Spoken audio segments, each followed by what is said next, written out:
Today's episode's pretty special. I'm going to show you that you don't really have to have high resolution stock photos to make epic results. So stick around till the end to see how this one goes.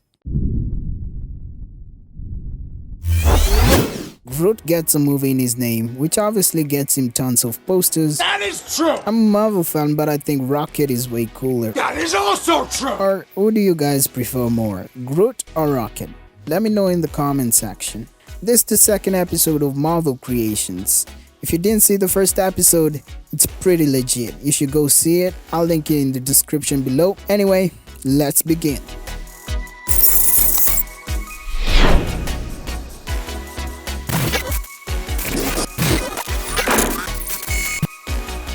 We used two cloud photos from Unsplash, Rocket Raccoon PNG from Chrome, which as expected came in low res with lots of jagged edges, lots of white edges.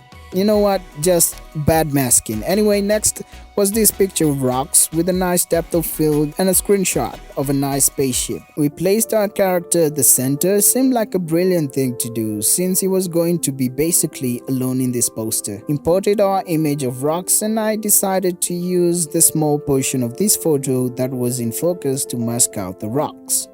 Of course with a pen tool, because most often, if not all the time, it helps with the most precise selections.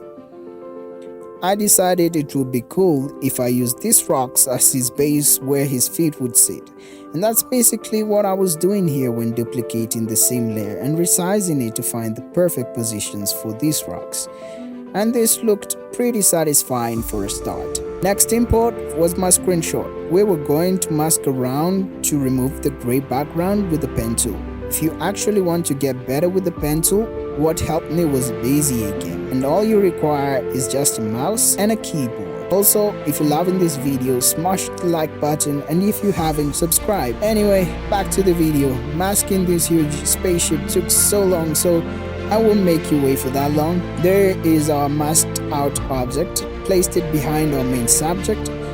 I don't like painting highlights or shadows on a white background, so I dropped in that sky background. Selected an exposure adjustment layer and started painting shadows on the rocks, noticing that my light was coming from below and above but behind Rocket Raccoon. I used the same process to paint the highlights and the small details on the rocks.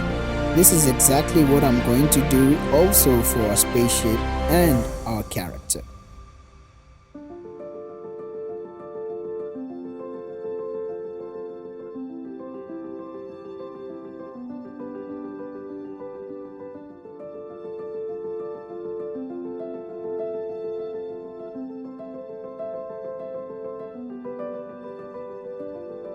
I selected my two sky backgrounds, imported them into Photoshop. All I did was to blend them together in a way to fit the mood I was going for in this composite. This spaceship has headlamps, and that was a great opportunity to add intentional highlights. And that's what I did with our soft round brush and a low flow setting. Our subject was all that was left, which needed a bunch of shadows and highlights, and still, with the exposure adjustment layer, I used it with the help of our brush tool to paint them in. The process is super simple and easy. There's nothing special really. The only one thing I did that was out of the ordinary was to paint in the fur around the edges of Rocket, one strand at a time with the same brush actually. And as tedious as it may seem, for me it was pretty exciting. I just like the process it takes to make something really cool.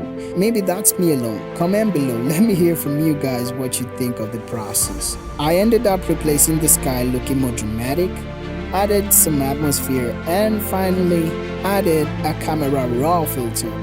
And there is the epic poster of Raccoon Rocket. Hope you enjoyed today's episode. If you did, smash the like button, it really helps. I'll be making more of epic Photoshop episodes, so to make sure you don't miss out, subscribe and turn on the notification bell. If you didn't understand anything I did, or you're just a fan, and you can always post a question or you can leave a comment, and to both I'll always respond as fast as I can. Here's the first episode if you didn't see it. Hope you learned something new today, and I'll see you in the next one.